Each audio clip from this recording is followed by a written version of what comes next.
Hey, welcome to Outdoor Quest TV. I'm TJ Schwanke. And I'm Vanessa Harrop. And on today's episode, we're on a very special hunt with two Canadian soldiers who were wounded in Afghanistan. Yeah, Chris and Brock were just two incredible men, weren't they? Oh, amazing. Now, this is one of the reasons that Vanessa and I are so proud to be associated with Safari Club International. This hunt was organized by the Outaouais chapter of Safari Club International Canada, and it's just one of the many humanitarian efforts that they're involved in. I know you're going to enjoy this hunt. Ours is a personal quest. A quest that has taken us to the four corners of the earth. It is a quest for adventure, for knowledge, for challenge, for the opportunity to discover our primordial self, the hunter. Join us on our outdoor quest.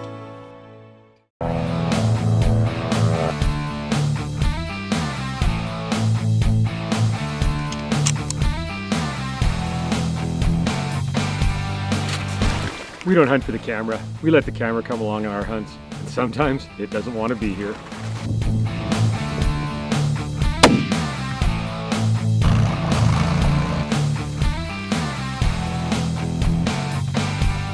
Hunting is our life. It takes a lot of commitment to be successful. We don't always get to work on just the sunny days.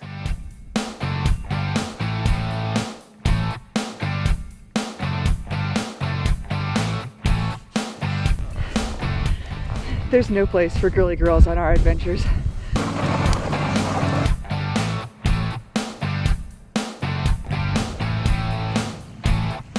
Real people, real hunting, real emotion. Outdoor Quest TV.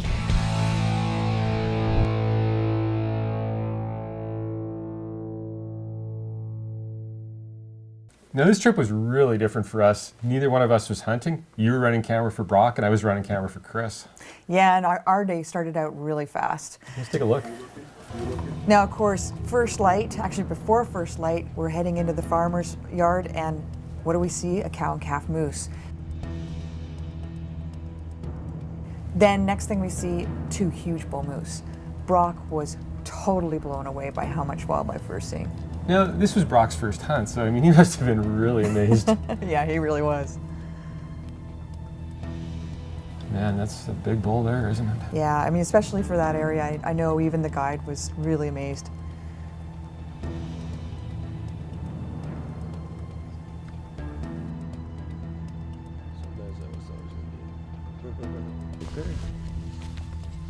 Now, we ended up a little later in the morning heading up to an old gravel pit just in Push Bush.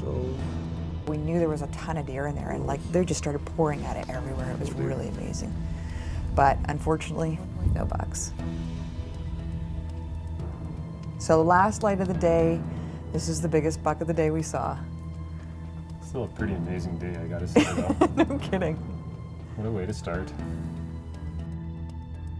Yeah, our day started off pretty quick too. Our guide Willie drove us down to a spot along the Red Deer River, and he said we'd see more deer than we've probably ever seen in our lives, and I got to admit he wasn't kidding. It was about a quarter mile down the river, so the plan was Chris and I were going to set up at one end of a bush, and Willie was going to go around and kind of push through to us, and man, we ended up seeing a lot of deer. It was kind of cool. I got to hear some of Chris's story at the same time. So I'm Master Corporal Chris Downey. I'm a proud member of the Canadian Air Force.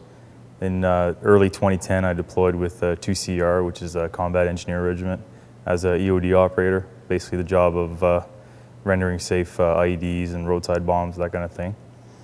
On May 3rd of that year, unfortunately, we were hit by an IED. I was severely wounded myself and lost a good friend, Petty Officer Second Class Douglas Craig Blake.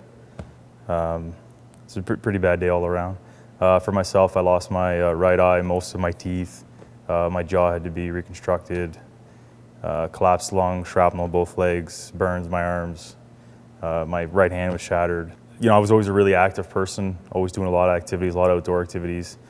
And basically, like everybody else, I had a list of things I wanted to do. You know, everybody always says, oh, one day I'm going to do this, one day I'm going to do that.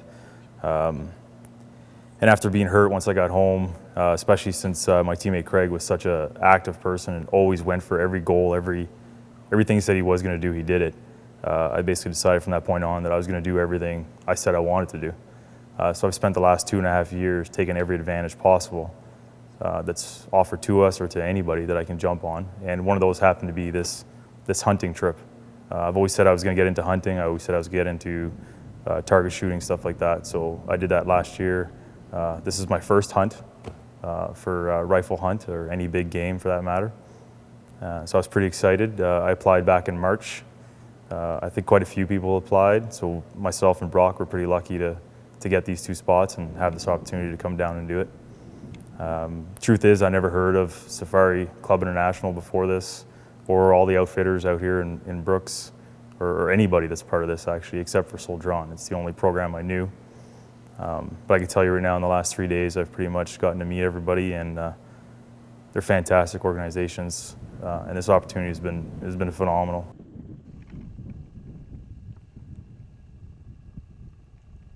Wow, what an amazing story, eh? No kidding. Unreal. So later that afternoon, Willie decided to put us up in a tree stand in one of his favorite locations. And I must admit, it was a little scary going up there.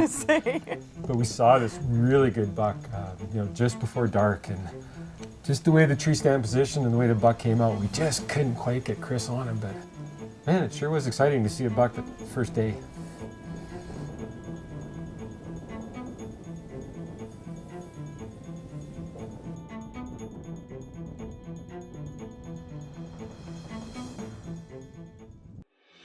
Outdoor Quest TV is brought to you by Argo, world's leader in amphibious vehicles.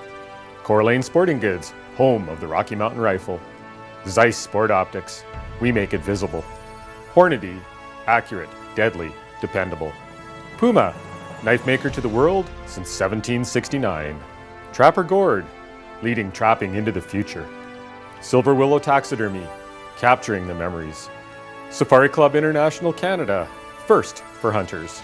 Deluxe wall tents, built in Canada for Canadian conditions. Defense aerosols, pepper spray for when your life depends on it. Alberta Outdoorsman, Alberta's only hunting, fishing, and trapping magazine. And Argyle Motorsports, your premier Argo dealer. Our second day started out really interesting. As soon as we got in there, Justin saw a really good buck, so we had to get down to the blind. Now, with Brock's injuries, this was a little challenging, and I can tell you, even a person with 2 legs, it was really, really scary. But we managed to do it. It was amazing. Well, that's the thing. Brock's only got 1 leg, and his other one doesn't function that well, so I don't know how you guys ever got down there. I heard the story even from Justin and everyone else later that day, and it sounded crazy. Yeah, there was like little ropes on the way down. We couldn't even use those because we had a fresh skiff of snow. So anybody who's gone down those coulees knows what it's like to go down even without any snow. So He's a pretty inspirational guy, isn't he? he really was amazing.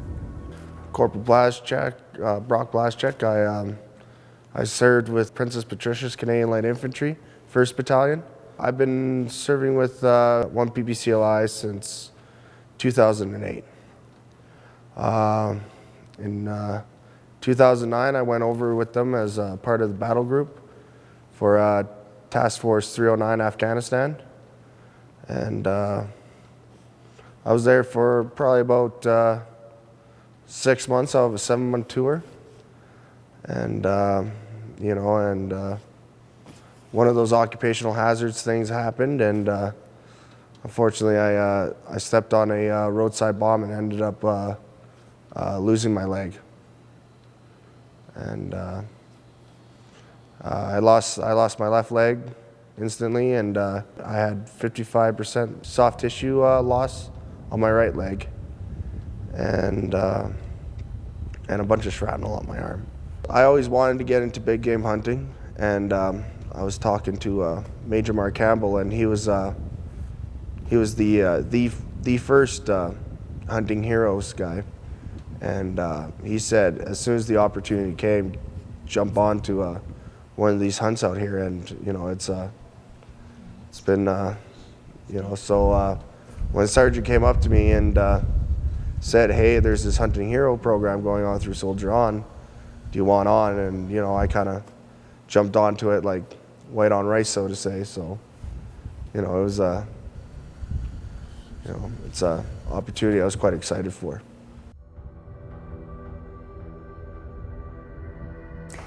Yeah, we sat in that blind all day, and at very last light, this huge buck comes out, but we just couldn't get on him. So No That kidding. was the end of day 2. Well, our day 2 started out pretty amazing too. We just got in the truck and we're going to drive to the hunting spot and saw this really, really big buck chasing a doe. He was just working through the cottonwoods there, and it was just right at first light. And with Chris only having one eye, it's a little hard for him to get focused on things. I mean, I was having a hard enough time following this buck, and it's not like he really stopped, but it was sure an exciting way to start the day. But we were just rutting so hard. We were just right at the end of the rut there, and they were going just crazy. These does running around the back. This is about the only chance for shot he gave us right here, and it was just so quick, it just didn't happen.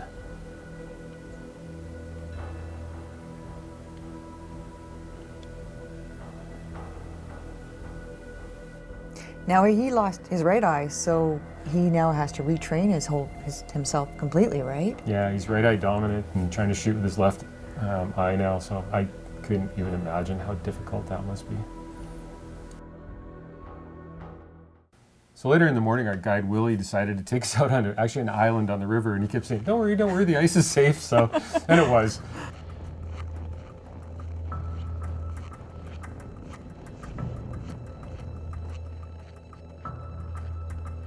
But ended up putting us up in a tree stand, and again, it was one of these stands that was way up high in a tree, and I'm not a big fan of tree stands to start with, but Chris had no trouble at all with them. Pretty amazing guy. Glad it was you guys and not us. Yeah. But it's kind of neat. Billy Franklin from Silver Sage Outfitters has been really involved in these, Hunting Heroes hunts, and something he really believes in. My name is Billy Franklin, owner-operator of Silver Sage Outfitters. I've been involved with the APO's Hunting Heroes program now for 3 years. So I got a phone call here, it would have been in March of this year, 2012, from Safari Club International, and they indicated to me that they had started up a very similar program that involved getting some of these wounded servicemen back into the field on the hunting and whatever it would take to get them back out in the field. And I thought, well, you know what, I've got a little bit of experience in this. I'd be more than happy to step on board. So that's where we are this week. We've got these two fine young gentlemen in camp, and we're in the midst of the hunt right now. But I think the big thing that I'd like to bring to everybody's attention is that even though the Hunting Heroes program, that is a APO's initiative, was the launch of all this, Safari Club International has stepped up and done an amazing job. So we've got two parallel programs, which I think is fantastic. It's all about getting these guys back into the field and doing things that they want to do in this situation. It's hunting, and I'm very proud to be part of these two dual initiatives that we were in the middle of right now. Now that afternoon, we decided to head to that tree stand we'd gone to the afternoon before, hope that big buck came back.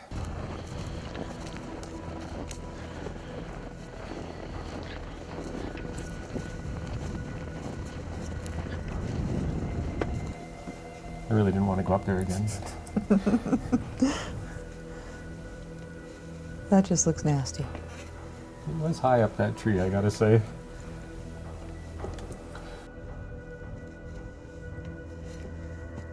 So we sat in the tree about 45 minutes, and all of a sudden we actually saw that buck. And he chased the doe into the trees out there, and we watched him run around for about 15 or 20 minutes, and he just wouldn't come out. So I actually blew on the grunt call 3 times, and just bang, that buck was there. Oh, that's awesome. It was amazing. So he was about 80 yards away, and you can see there's a bunch of branches in front of us. It was the only spot in the whole tree where there was branches obscuring our view, and not only were they obscuring the camera view, Chris had to try and pick a hole to shoot through them. So it takes him a while to find the animals, just learning to shoot with a new eye and everything else, and trying to find a spot between these branches.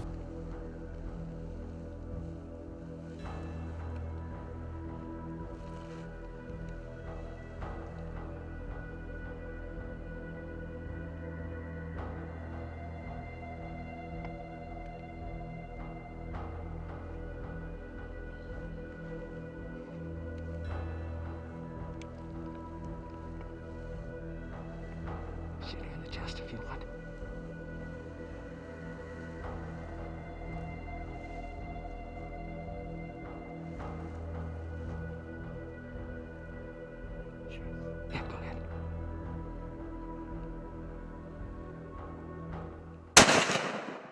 Good shot.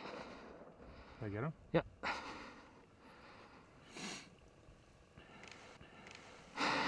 My adrenaline's pumping. Good job, buddy. So Chris shoots, we see the buck go down. I'm just like, yes, you got him. He's asking me, did I hit him? Did I hit him? I'm like, yeah, you got him, buddy. And we're high-fiving at this point kind of thing, and ever so excited till we got out of the tree. So Stuart and Willie came in and helped us look for blood, and we couldn't find a drop. At that time, I couldn't figure it out, but I'm going to play the footage back in slow motion here, and you can see that bullet just took the hair off that deer and nothing else. It must have just slipped when we went to turn after the shot.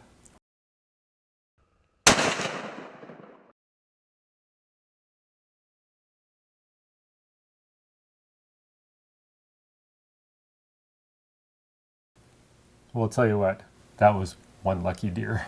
No kidding. Unbelievable. Now, Stuart Sage, one of the directors from the Outaouais chapter, actually came out just to kind of be along on the hunt and make sure everything went really good on it. And I gotta say, I had a lot of fun with him. Stuart's a pretty cool guy. My name's Stuart Sage. I'm a director for the SCI Canada Outaouais chapter in Quebec. For those who aren't familiar with what SCI is all about, we're a group of hunters that want to protect our hunting heritage. And we do so by raising money for conservation, education, and humanitarian projects. One of our most recent projects that we're spearheading is this hunt out in Brooks, Alberta with Chris and Brock. Chris and Brock are soldiers that were injured in Afghanistan fighting for our country. Mark Papillon, the special project officer for the Outaouais Quebec chapter, he kind of spearheaded this venture, and from that point on, it's become a pan-Canadian effort.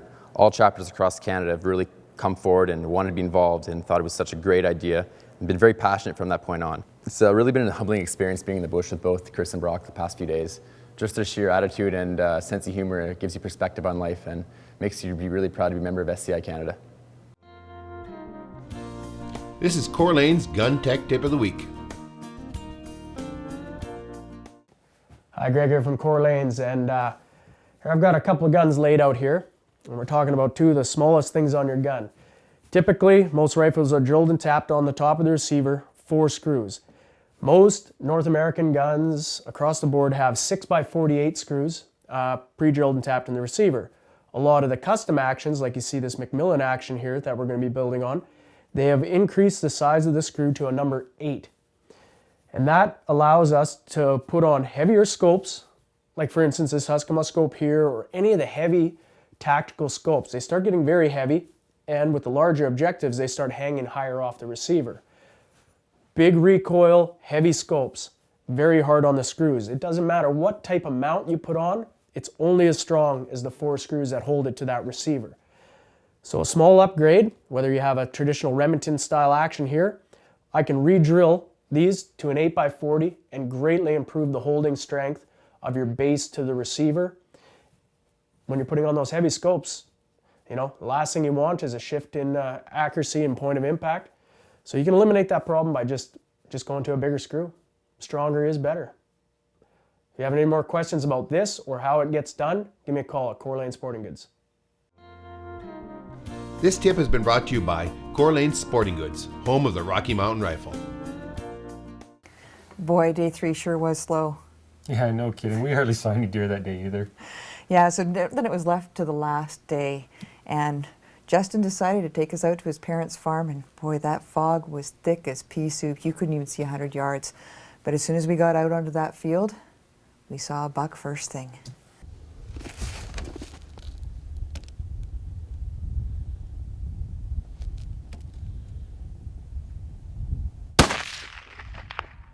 Got him. Good job, bud.